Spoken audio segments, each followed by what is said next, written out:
Hey friends, Shay here. So today I'm here to film a manga recommendations style video for you. I put it to you guys to see which one you wanted. There were a couple of options and the one you chose is my all-time favorite shoujo mangas. So today I have kind of a top 10 list.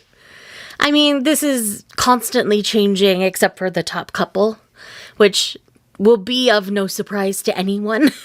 So let's go ahead and dive into this video. So the first one is a pretty obvious one, and that is Sacrificial Princess and the King of Beasts. This is the underrated shoujo. In my opinion, this is one that I think a lot more people would enjoy if they actually gave it a solid try. I would definitely say try the first 3 volumes of this one. This is about a girl named Seraphi who has been raised her entire life to be sacrificed to the King of Beasts. As she goes to the sacrificial ceremony, things happen there and she learns a secret about our King of Beasts. And through that, she ends up earning the trust of the King of Beasts. And Seraphi has now become his choice for queen instead of a sacrifice. And so this is a very politically driven shoujo series. Yes, there is a strong romantic element throughout that does have a bit of a Beauty and the Beast kind of feel to it. But in and of itself, it really is its own story. The political nature of this and the way that the politics in the Beast world and the almost racism between the humans and beast kind is really handled very well.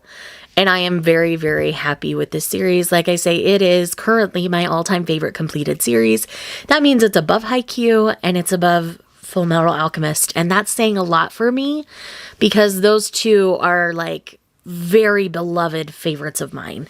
So that says a lot that it's usurped those two. I think the only thing that could usurp it at this point is Yona. Once Yona's done. Speaking of, that would be Yona of the Dawn. I am doing a Yona along with my friends Izzy from Happy For Now and Mark from Mark Reads Manga. Yona of the Dawn is about a princess named Yona. On her 16th birthday, she is... her party's finished. She is in love with her cousin, and she's about to go tell her father that she won't marry anybody but her cousin. And she walks in on her father being murdered. After this, the captain of the guard, Hawk, her childhood friend, and her are basically framed for the murder in a way.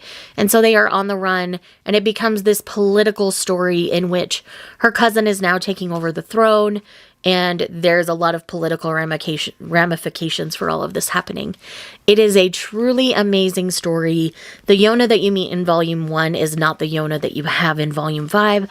She grows a lot and very quickly because of her circumstances, and this series is beyond amazing.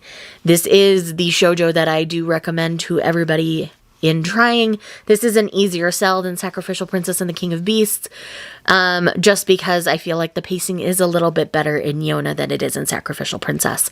But otherwise, it is also a politically driven shoujo series. I tend to like politically driven stories. It's just a thing. I like it in my fantasy too, so it's just a me thing. So if that's not necessarily your thing, I promise there are things for you on this list. The next one is also a politically driven series, and that is Requiem of the Rose King. Requiem of the Rose King is quite simply Richard III and Henry VI from Shakespeare mixed up into one series. And they have kind of their own twists and turns in the story, and I absolutely love and adore it for it.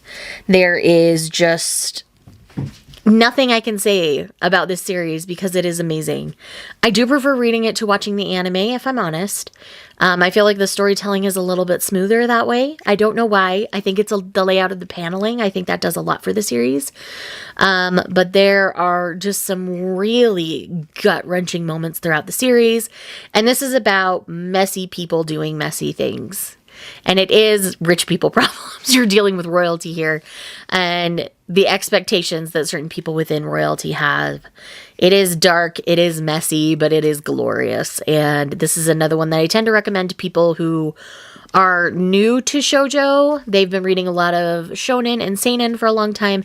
I think this series is a great crossover because there is a little bit more dark meat and grit to it.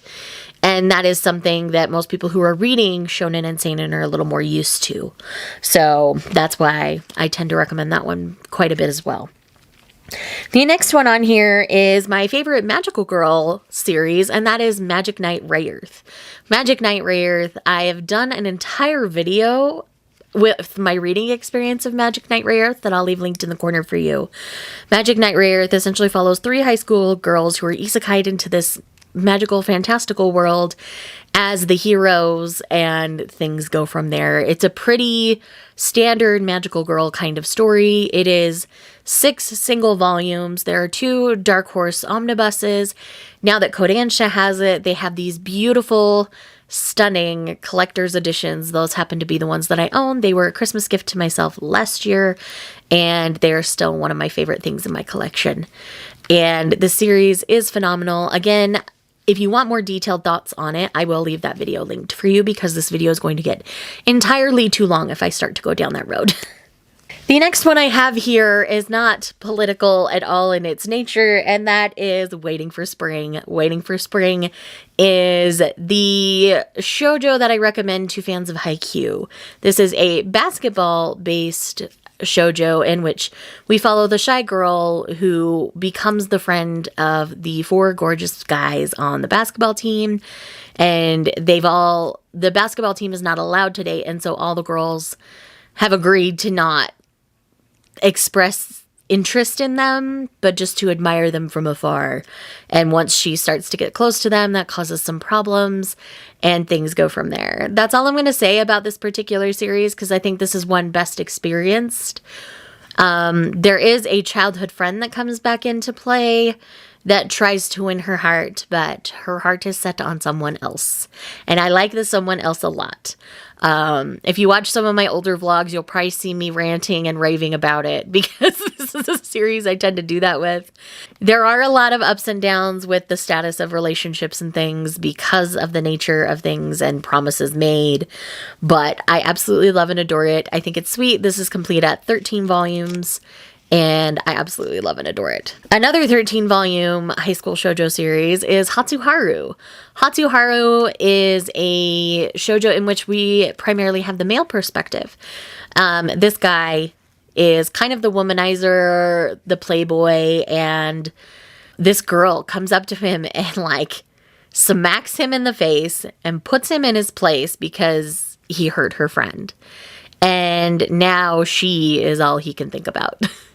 And it's about his journey in getting to know her, in winning her over, and their subsequent friend group. You get to know all the couples within the friend group as well. This one is really fun. I think it's great. If you like a good, sweet high school romance, this one's a great one for that. Or if you like Horimiya, I think Hatsuharu is a pretty good comp for that. There's a lot of similarities in the series. Little less comedy, a little more romance in the rom-com, but still really, really good. The next one on my list here is my favorite Iosaki Saka series, and if you've been on my channel at all, you know what that is, and that is Love Me, Love Me Not. Love Me, Love Me Not, it primarily focuses on the friendship of these 2 girls who are very different, and they look at love very differently. One looks at it through the fairy tale lens, and one looks at it through the realistic lens of, oh, I don't know how I feel about this person because I don't really know them. I'm going to try dating them and see how it goes. And then our other female protagonist is looking for the fairy tale prince. And what these 2 girls learn about love over the course of the series is absolutely amazing. Both of the love interests I like for the girl that they end up with. So yes, we do see both couples, which is why I think this is the strongest series from Iosaki Saka for me, because we don't have the constant struggles with one couple. All the things that she would normally address in a series of hers are all addressed between the 2 couples, so neither couple is dealing with everything.